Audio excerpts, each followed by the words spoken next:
Hello, everyone. Welcome to Gen Z Capitalist. The 2024 US election just happened, and recently a lot of my friends are asking me, whose policies are actually correct? Like what is the government spending, Because the government a lot of time seems so huge, so obscure, and it's so hard for, average person to understand. But I do think everyone should have at least a basic understanding of the structure of the US government revenue and spending. And if you can do two digit addition, like if you can do 11 plus 2 equals 13, you can understand the US government revenue and spending. So in this video, I'll just talk about historically what has happened and, kind of the popular rhetorics on the internet, it's like how, are Democrats trying to raise taxes? Is that correct? Or, people say like Trump is trying to lower taxes, now this is going to increase the deficit. There are all of these theories. And in this video, we're going to talk about like what they are and are they actually correct. So first of all, I'll share one data point, right? In this whole video, just have to remember a couple numbers, really. And they're like single digit. So if you take a look at this, in 2023, the US government spent 6.1 trillion and collected 4.4 trillion revenue, resulted in the deficit of 1.7 trillion. Okay, these are the only three numbers you have to understand. Um, think about the government as individual, right? Forget about the unit, right? Imagine you made 4.4 thousand, like or something, whatever unit. If you spend more than you make, you're going to be in debt. For individual, you're going to be in debt.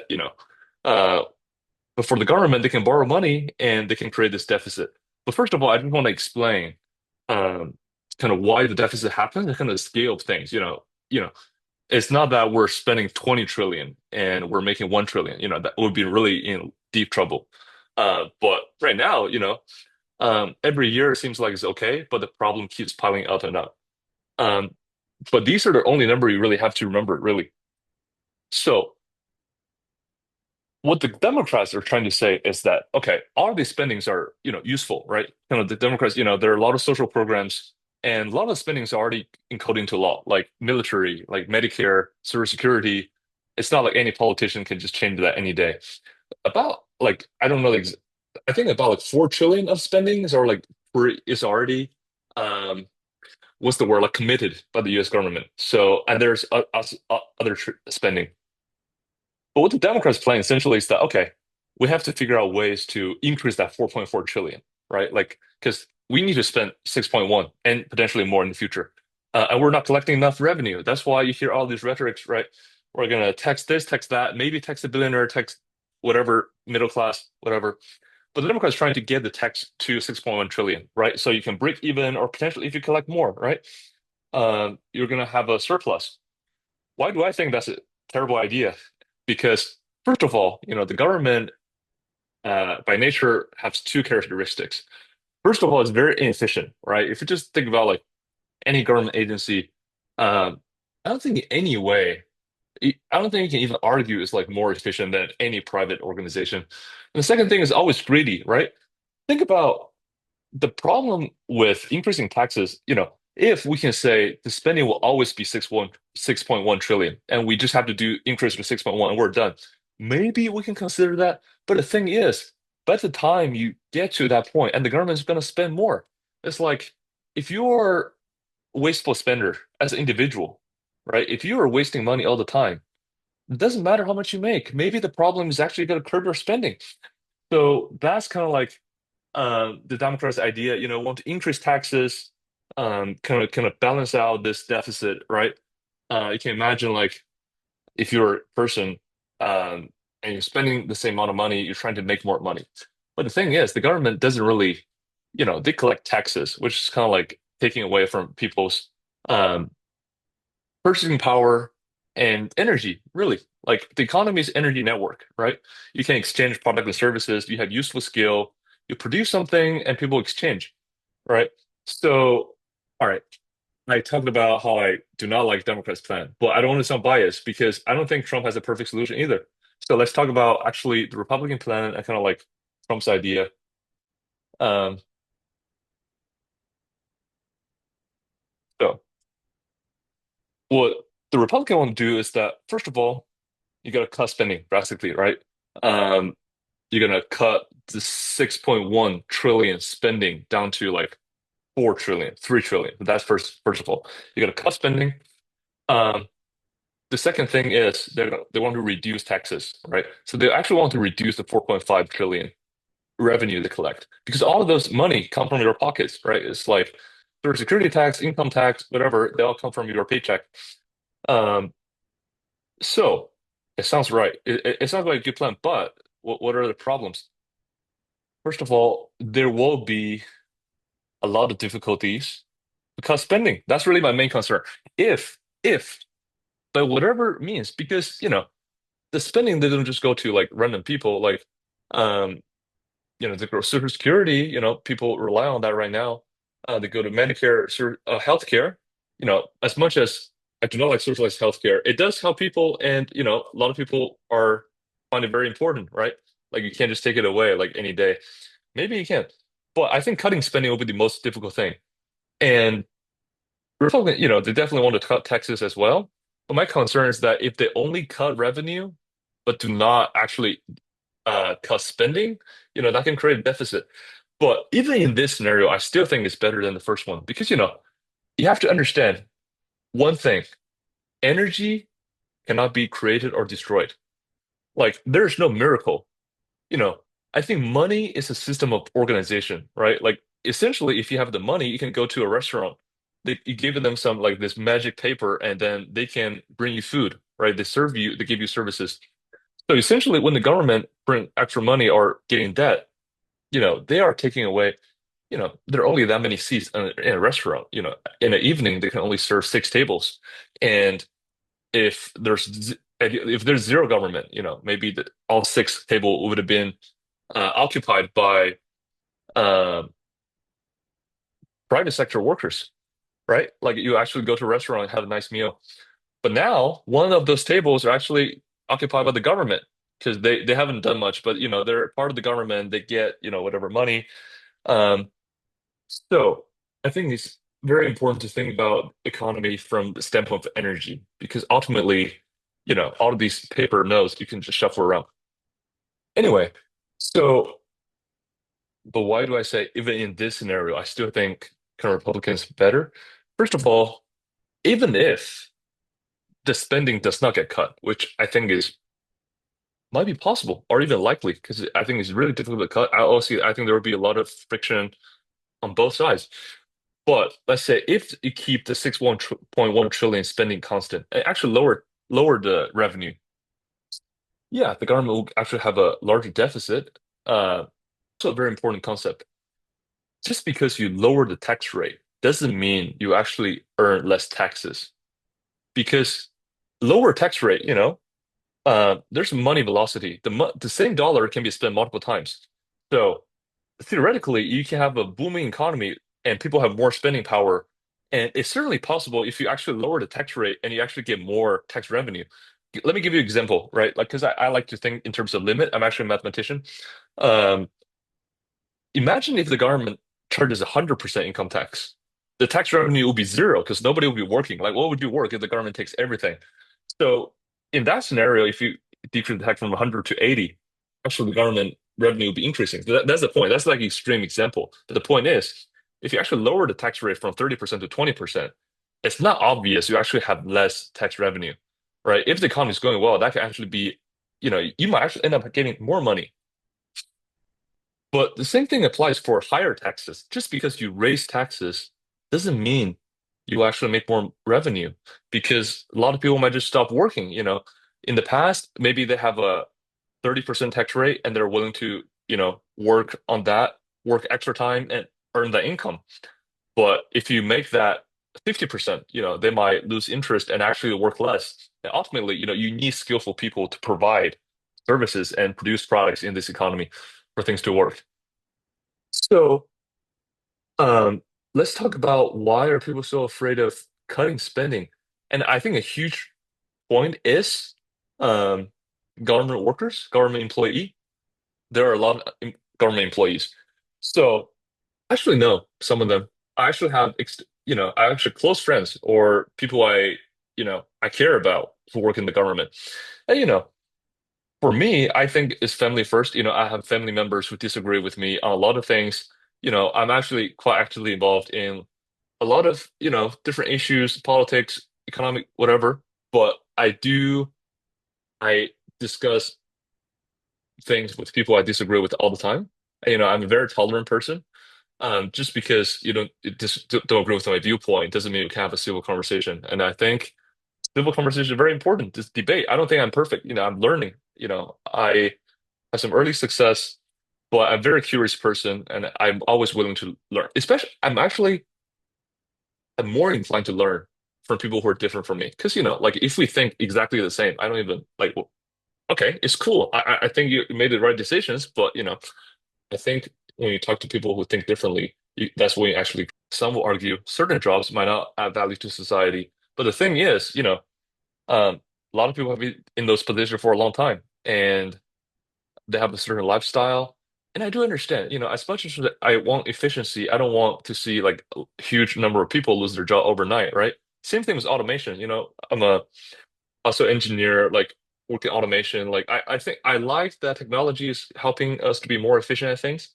But, I actually don't have an answer for what if a driver's jobs gets automated tomorrow, right? Obviously, I think you should plan ahead. Like, especially in my industry, like nobody owes you anything. You should assume your job will be gone. Seriously, I think a lot of people fall into this logical fallacy. They think their jobs will last forever. Um, Nobody guarantees you that. Your employer doesn't guarantee you that. Obviously, and I treat every income stream as last. Like I do not think anything lasts forever. But I understand sometimes people fall under that logical fallacy. They have a certain job they have had it for 10 years, and they just think they should have that for another 30 years or in the same industry, right? Um, but a lot of people are fearful if the government spending actually gets cut, they'll lose their job. And I understand their fear because a lot of them might not have real skills to actually function in a private sector. They might have a government job, government position, do whatever, shovel paper from this to that, all of these pointless, you know, charging a business license, right? Like, oh, like all this money, bro. I'm a business owner. I run businesses. I own real estate. Sometimes in a certain state, they can just come up with whatever license, and this federal filing, they want that license, and it's all pointless. It's just money grab. So it's okay. It's okay. Like I, you know, right now, a lot of people in the government, they, kind of live off of tax revenue from people who actually contribute to the private sectors. And I understand their fears, right? And, although I'm a capitalist, I'm a libertarian, I'm also sympathetic to their situations. Like I don't want anybody to just lose their job overnight. But um, here's a message I want to convey. You know, the world is changing at a very rapid rate, right? And then there's so many amazing tools, right? Like AI tools is helping a lot of people to be more productive than ever before. I think you have to keep an open mind, right? You cannot, whatever you're doing, like whatever your job is, you cannot assume that's going to last for 30 years. And you certainly shouldn't spend, like that's how a lot of people get in trouble with mortgage. Not only in the US, same thing in China, a lot of people just assume they're going to make the same income for a long period of time. And all of a sudden, like something happens and their entire cash flow is ruined. Um, that's why I always think to be, I try to be on the safer side. Yeah. But in this video, I just mainly want to talk about like what the government spending really is and like how the number makes sense. Because like a lot of people might not even understand like what the government is spending money on, like how much money they make. Because it's a huge number, right? Like trillions, like who understands trillion? But you forget about the unit. It's actually works the same way. Because the government just has a lot of people in it. For as an individual, you might be handling like six, seven, five, eight figures. The government just have a couple more zeros on their number just because the population, just because there are so many people. But it really works the same way. So, the Democrats, obviously they're going to say, oh, Trump's going to increase deficit, whatever. But I do not think it's a good idea to just, without checking the spending, just increase taxes, right? I think that's, they're going to say, oh, look, we're going to try to create a surplus. At what cost, right? Like not going to make, if the cost is people's standard of living decreases, might not be worth it. Republican, obviously, on the paper, it sounds better. I do think it is better, but I do not think they have solved the problem. You know, and we can talk about interest rate too. I think I'll go into it more in detail in the next video. The debt right now, you're in a situation where either low interest rate or high interest rate are problematic, right? Obviously, if the interest right now is dropping, right? So it's cheaper to borrow money, and obviously. Um, that might cause inflation. But even if it causes inflation, okay, so, oh, what if the Fed just increase the interest rate? The debt, the US government has to borrow money. So when you increase the interest rate, obviously, okay, people save more, right? But where does the money, like you, the people alone lending their money to the government, right? So when the interest rate increases, the government, the cost of borrowing actually increases as well.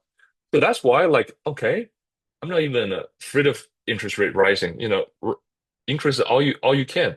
What about government debt? Because the interest payment, e- even if you print it out of thin air, that payment becomes interest of people who bought the bonds, right? Some people ask me, it's so funny. People say, "Wow, if you buy the government bonds, you actually don't pay taxes." I just laughed because, yeah, of course, because that's actually the interest. That's the debt because the government is borrowing the money. They're paying you back their debt. And if they can charge interest on the debt they pay back to you, that would really be problematic. So, um, I guess my point is, you know, I think there will be inflation for extended period of time. Inflation, whatever the number is, definitely not 2%. S&P 500 rose like 40% last year. My portfolio rose more than that because, I am more concentrated on technology, whatever. And we're going to talk about more about investment in the near future. Yeah, but in this video, I hope here's my goal, right? By the end of this video, I want you to understand, okay, how much did the government spend last year? 6 trillion. You don't even have to know each detail, but 6 trillion. And they made 4.5 trillion. And that I think that's like a basic level of understanding you should have. And next year we can compare the number, right? Like let's see what Trump does, right? Does he actually decrease the spending? And what happens to the revenue? Right? So all of that is up to debate. Yep. So this is a new channel. I, you know, I'm an engineer, I'm a business owner, I'm an entrepreneur. Uh, all of these things don't mean much to me. Like I'm just a guy. I love learning. Actually, I love money, and I actually make a video talking about it. I don't think you should be ashamed of making money. Money is energy, right? Like you can have money, you can take care of a family, you can go somewhere you want, you can have life experiences. I think there are different stages in life, really. Right now, I don't have a family. And when people ask me, uh, I don't think money will be my priority for my entire life, but I do think at this stage of my life, just the actual emphasis on financial, um, progress, the compounding, all of those things really work wonders. So I'm sure we'll talk more on that. But follow if you want to learn and grow with me. I think I have uh, a lot to offer to people. Like I'm always learning constantly. That's why I have something to offer because I'm learning from all over the place and I'm trying to create a dialogue. I'm thinking about podcasts too. I might invite people just interested in these topics and talk to me. So please follow if you want to hear more financial education related content and see you in the next video. Bye.